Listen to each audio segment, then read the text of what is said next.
time I fall in it deep, and I can't fight it, I can't fight it. You wreck my mind, I'm losing my sleep, and you know that it's all that I need. So don't leave me alone.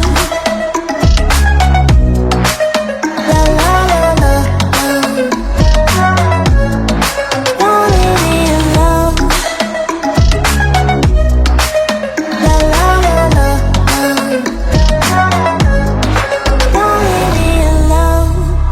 I know it's reckless, but I don't care. You're dangerously close and I keep going on. You keep me fading, and I don't care, 'cause I want. Assalamualaikum warahmatullahi wabarakatuh, Kang Bro. Ketemu lagi dengan Iwan Banaran yang akan mengupdate tentang MotoGP terbaru, Cak. Bagaimana perkembangan MotoGP, dan tahu nggak sampean, ternyata ada sebuah hot issue di mana diisukan, dirumorkan bahwa Alex Rins berpotensi akan bergabung dengan Yamaha. Hot, Cak, ini seru banget. Jadi memang kalau kita pantau, Cak, pergerakan dari kursi untuk para pembalap nanti memang masih tentatif. Karena kita tahu bahwa saat ini semua pabrikan sedang menyeting. Mayoritas ya masih mencoba untuk melakukan pergerakan-pergerakan. Kita tahu bahwa Rins adalah salah satu pembalap yang luar biasa. Akan tetapi sayang sekali, sepertinya karena performa Honda yang memang sangat suffering, kesulitan, maka kita lihat seorang Rins harus merasakan bagaimana tulangnya coklat, Cak. Protol, Kang Mas. Jadi sampai kan tahu kemarin Bibi sudah bahas mengenai bagaimana yang namanya operasi. Jadi operasinya cukup, ya kita lihatnya ekstrim ya, karena kita lihat tulang-tulangnya sampai dioperasi. Dalam 2 minggu dia dioperasi 2 kali, informasi demikian. Dan alhamdulillah kabarnya dia sudah kembali ke rumahnya dan mencoba untuk melakukan recovery. Ada waktu sekitar 1 bulan, jadi ini diharapkan akan membuat Rins bisa recovery dan kembali ke Silverstone. Akan tetapi Kang Mas, kita nggak akan bahas mengenai itu, namun mari kita bahas tentang bagaimana tren atau isu yang sangat kencang beredar bahwa tahun depan sepertinya pabrikan Jepang akan bergerak. Pabrikan Jepang akan berubah, pelan-pelan saya, kita perhatikan begitu. Nah, kita coba pantau mengenai Yamaha. Sampean semuanya tahu bahwa Yamaha tahun ini menggunakan mesin yang lebih powerful. Kita tahu mereka menggunakan sebuah engine yang totally improve ya dari sisi top speednya. Ini diakui oleh Fabio. Bahkan dari data juga kita lihat bagaimana performa top speed Yamaha yang luar biasa. Artinya apa? Marmor ini berhasil men-tune up engine dari Yamaha ini menjadi makin kencang. Akan tetapi tentu saja ada beberapa plus minus. Jadi ini sebuah kondisi teknis yang biasa di mana ketika satu poin, satu aspek diimprove, maka akan ada korban. Akan ada sesuatu yang dikorbankan. Dan ternyata dari informasi Fabio Quartararo, yang dikorbankan adalah cornering speednya. Namun Yamaha tidak akan goyah, Cak. Apakah mereka akan ganti ke V4? Tidak, Cak. Yamaha akan tetap fokus pada mesin inline 4 yang dipandang memang ini adalah DNA Yamaha. Crossplan inline 4 yang dipandang berhasil membuat Yamaha sangat sukses di MotoGP. Dan kita tahu bahwa sebelum menggunakan single ECU, nah kita ngomong ECU lagi nih, Cak.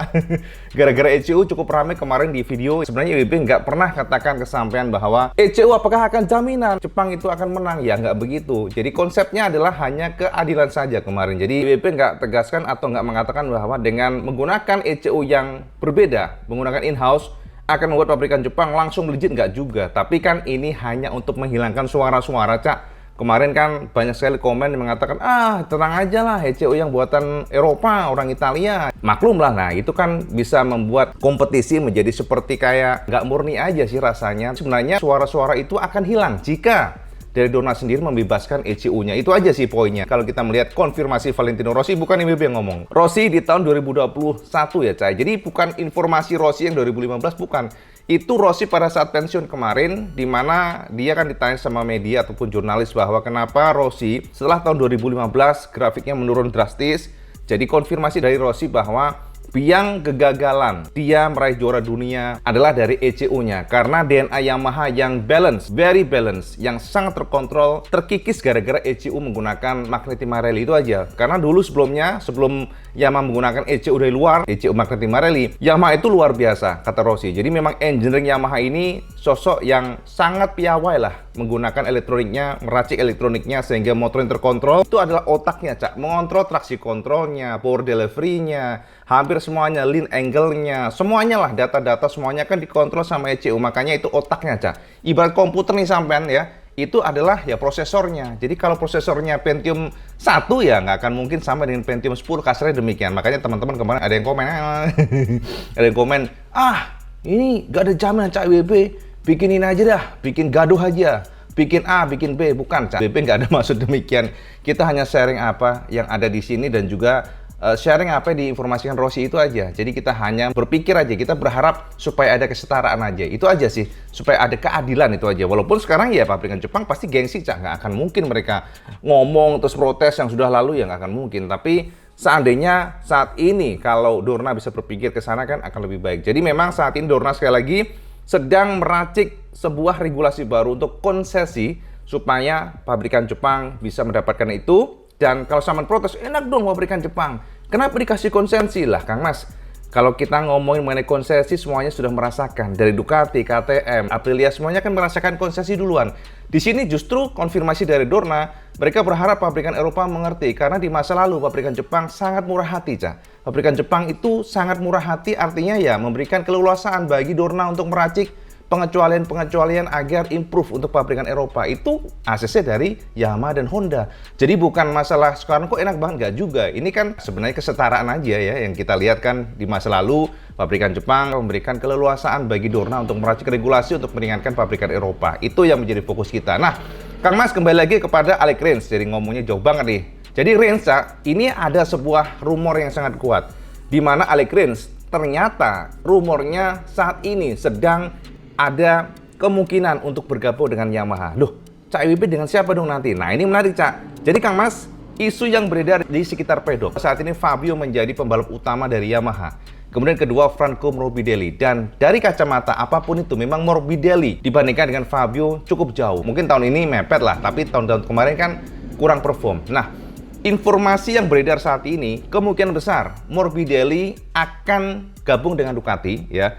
Entah itu dengan Muni VR46 atau, nah ini kembali lagi nih, atau, dan sama harus tahu kan kemarin bahwa kemungkinan besar kecil ke Muni, soalnya BSG sudah diberikan iming-iming dari Ducati, kamu di situ aja, nanti kita kasih spek factory untuk motornya. Jadi secara status memang kamu satelit, tapi motormu akan identik dengan pabrikan factory team, maksudnya ya, dengan Enea Bastianini, dengan Pecco, itu akan sama. Makanya BSG diberikan GP24 tahun depan, sehingga ini membuat posisi dari BSG sepertinya nggak akan goyah. Nah, artinya apa? Kemana Franco Morbidelli? Seandainya Franco gagal di VR46, Morbidelli kemungkinan besar akan menggantikan posisi di Giantonio. Jadi itu yang saat ini sedang beredar, yang mana kemungkinan besar ada seat yang kosong dari Yamaha, karena Morbidelli kemungkinan besar bisa saja bersama Gresini Ducati, ditandemkan dengan Alex Marquez. Jadi itu yang saat ini beredar. Artinya ada seat 01, dan inilah yang memberikan potensi bagi Alex Rins untuk gabung bersama Yamaha. Berarti BP ini bagus,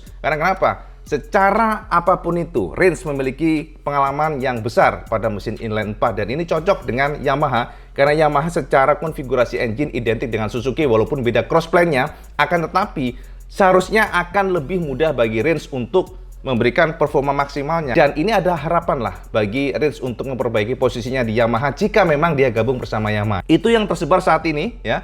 Alex Rins berpotensi dengan Yamaha jika dengan catatan Morbidelli akan gabung bersama Ducati. Jadi kita akan lihat seperti apa. Ini akan menarik sekali jika Alex Rins memang gabung ke Yamaha. Karena kita inginlah lihat sepak terjang Alex Rins ini seperti apa dengan mesin crossplane Yamaha. Ini akan sangat menarik, Cak. Nah, itu ya, itu yang pertama. Yang kedua adalah Honda. Honda lewat Alberto Puig memberikan konfirmasi ada beberapa alasan yang menjadikan mereka sangat-sangat kesulitan.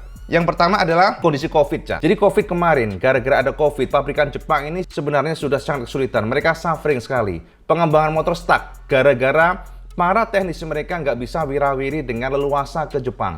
Jadi mereka harus mengendap atau berhenti di Eropa dan mereka nggak bisa kembali ke Jepang. Sebaliknya dari Jepang nggak bisa kembali ke Eropa atau nggak bisa datang ke Eropa. Sehingga pengembangan dari mesin Honda RC ini tersendat. Sebenarnya kondisi ini juga sama terjadi sama Yamaha. Artinya memang untuk pabrikan Jepang dirugikan pada saat COVID-19. Itu dikonfirmasi oleh Alberto Puig. Jadi memang saat ini yang menjadi fokus Honda adalah bagaimana mengejar ketertinggalannya tersebut. Mengingat selama 2 tahun mereka nyaris tanpa pengembangan yang berarti. Mereka hanya mengandalkan dari online dan itu sangat terbatas. Yang pertama itu. Yang kedua adalah Mark Cedra. Jadi konfirmasi dari Alberto Puig mereka bermasalah gara-gara Marc Marquez cedera, sehingga secara direction pun mereka tersesat. Itu konfirmasi dari Alberto Puig. Jadi itu alasan Honda kenapa mereka kesulitan, dan kita lihat seperti apa ikhtiar daripada Honda untuk mengejar ketertinggalannya dengan para pabrikan Eropa yang memang saat ini masih menjadi PR sangat besar, luar biasa lah kasarannya, karena kita tahu bahwa secara konstruktor dan juga tim Honda terpuruk di belakang. Informasi tambahan buat sampean juga adalah mengenai ban. Nah, sampean pasti tahu ya, Pirelli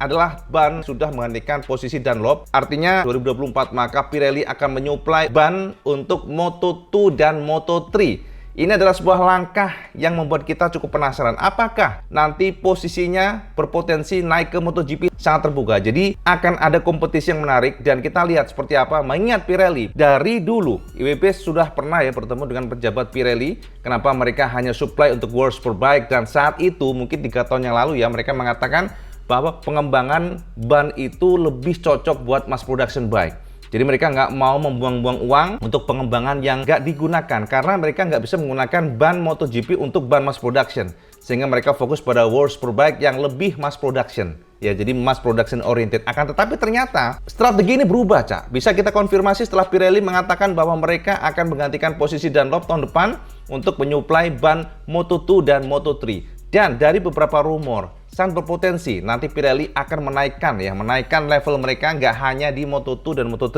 akan tetapi mereka akan mencoba untuk berlaga ya, menantang eksistensi Michelin ya bahasa Prancisnya, Michelin di kelas utama. Jadi ini menarik, Cak. Kita lihat saja sepak terjang Pirelli seperti apa, dan kita memang berharap sekali bahwa tidak hanya single supplier ban, not only single tire supplier, tapi multi lah ya. Dulu kan seru ya, ada Bridgestone, musuh Michelin, dan sekarang kita lihat ternyata Pirelli sudah melangkah ya pelan ke bagian bawahnya dulu, namun sangat berpotensi nanti di masa depan jika dia sukses di kelas Moto2 dan Moto3 maka mereka akan level up ke MotoGP. Ini prediksi kita. Kita lihat saja seperti apa di masa depan. Nah, kemudian Kang Mas, mengenai potensi Honda dan Yamaha keluar dari MotoGP. Memang Kang Mas, IWB sudah tegaskan kemarin bahwa yang bicara itu bukan IWB. Jadi potensi keluar itu ya tentu saja bukan masalah ECU-nya. Namun dengan performa mereka yang kesulitan saat ini, Honda dan Yamaha itu tidak terlalu mau sebenarnya untuk menginvestasikan yang namanya aero. Karena kenapa? Ini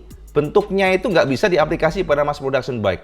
Jadi mereka berpikir buat apa mereka harus menginvestasikan jutaan dolar untuk meracik motor ya pemenang, tapi nggak bisa digunakan untuk mass production bike, yang mana ya lucu ya, Cak. Sama tahu kan bentuknya udah kayak ikan lele, bentuknya aneh-aneh, dan ini yang saat ini sedang terjadi pada pabrikan Jepang. Jadi mereka realistis, Cak, bahwa Honda Yamaha itu enggan sebenarnya bermain di aerodinamika kayak right head device ya, dimana untuk startnya maka suspensi harus turun. Itu kan sesuatu hal yang konyol sebenarnya ya, tapi regulasi kan memperbolehkan, dan ini dilihat celahnya oleh para Ducati ya, jadi oleh Gigi. Makanya itulah yang dikatakan Livio Suppo. Ya, Suppo memberikan konfirmasi ketakutan dia bahwa Yamaha dan Honda akan keluar dari MotoGP karena masalah-masalah yang sebenarnya secara teknis bisa dirubah. Jadi memang kalau kita mengatakan tentang aero ya, jadi aerodinamika ini semakin nyeleneh dan aneh. Bahkan Pecco yang terbaru ya, Cak ya, Pecco mengatakan bahwa dia nggak suka sebenarnya. Pecco Bagnaia sendiri yang terbaru, dia mengatakan bahwa dia nggak suka dengan yang namanya winglet. Itu dikonfirmasi Pecco. Berikut kata Pecco Bagnaia mengenai ini. Aku tidak peduli dengan mereka yang menggunakan aero atau tidak, karena aku cepat dengan keduanya. Namun, pada tes MotoGP pertamaku di Qatar, aku meminta untuk menguji motor tanpa winglet. Aku menyukainya, karena membuat balapan lebih mudah. Tapi sekarang, kamu harus nge-push motor hingga batasnya untuk mendapatkan performa terbaik. Sebenarnya di tikungan jauh lebih mudah tanpa winglet. Bahkan saat akselerasi, kamu harus lebih banyak menggunakan rem belakang dan lebih banyak bermain dengan gas. Sekarang, dengan semua teknologi yang ada, kamu harus nge-push sehingga batasnya agar efektif. Di masa lalu, pembalap mengendalikan semuanya sendiri tanpa alat elektronik. Itulah yang paling aku sukai. Nah, itu konfirmasi dari Pecco Bagnaia yang terbaru, Cak. Pada dasarnya, pembalap itu suka tanpa winglet. Dan ini juga menjadi semacam pembahasan sebenarnya kalau IWB boleh saran pada MotoGP, ayolah kembalikan MotoGP kepada masa lalu, walaupun mungkin betul. Kalau kita ngomongin mengenai yang namanya teknologi, kompetisi itu kan adu teknologi. Tapi kalau teknologi yang tidak bisa digunakan di mass production bike, seharusnya dibuang aja. Karena ini kan semacam role model ya MotoGP. Maksud IWB biar juga tontonan juga lebih seru, tontonan karena ada adu salib, tontonan jadi lebih natural, karena bahkan Alex Marquez pun mengatakan dengan segala aerodinamika membuat overtake sangat susah, tidak ada adu salib karena semuanya on limit. Itu konfirmasi dari Alex Marquez. Ini pun yang menjadi pembahasan Supo yang memberikan konfirmasi ketakutan dia bahwa Honda dan Yamaha berpotensi keluar jika Dorna tidak melakukan hal-hal yang fundamental. Itu ya konfirmasi dari Supo, mantan Honda dan juga Suzuki, kemarin juga sempat Ducati pula kan. Supo ini pasti harusnya menjadi pertimbangan, dan ternyata memang kita lihat Dorna bergerak, Dorna mencoba untuk mencari semacam cara regulasi konsesi. Ini salah satu cara supaya Honda dan Yamaha kembali kompetitif. Artinya ada ketakutan di sana, Cak. Dan kalau kita lihat memang seharusnya secara logika nggak mungkin Honda dan Yamaha keluar, sebab mereka punya gengsi yang luar biasa. Pabrikan Jepang itu gengsinya tinggi, dan pastinya mereka akan berusaha sekuat tenaga berjuang supaya mereka bisa menyusul dominasi atau mendobrak dominasi dari Eropa. Itu yang bisa besar kesampaian tentang yang terbaru ya. Kita lihat saja seperti apa. Dan konfirmasi ya, Jorge Martin ternyata melakukan operasi kaki kirinya, ada ampam. Jadi kemarin sempat operasi dan kabarnya sudah recovery. Jadi memang ampamnya sudah lama, Cak, 2 tahun yang lalu. Salah satu cara untuk memberikan 100% kondisi aja, Cak. Dan kalau sama nanya posisi, Jorge Martin sepertinya cukup senang dengan Pramac. Squadnya sama, nggak akan berubah. Jadi berubah sepertinya hanya Yamaha, kemudian juga Honda berpotensi berubah LCR-nya, walaupun LCR Honda sangat ngotot bahwa Rins akan tetap bersama LCR. Kita lihat seperti apa update IWB tentang MotoGP. Tambahan buat sampai Morbidelli memang masih menggantung, karena saat ini Yamaha pun juga belum memutuskan apakah memperpanjang kontrak atau tidak. Tapi yang jelas dari pihak Morbidelli berharap supaya Yamaha setidaknya pada summer break nanti akan ada konfirmasi. Jadi dia bisa melakukan tindakan-tindakan perpanjang atau enggak. Jadi ada waktu buat Morbidelli mencari seat ya. Dan yang paling hot pastinya Kang Mas ya, zaman yang mungkin saat ini memantau mengenai Pedro Acosta, beberapa informasi yang sangat kencang tersiar kabar bahwa KTM akan mengikat Pedro Acosta di MotoGP.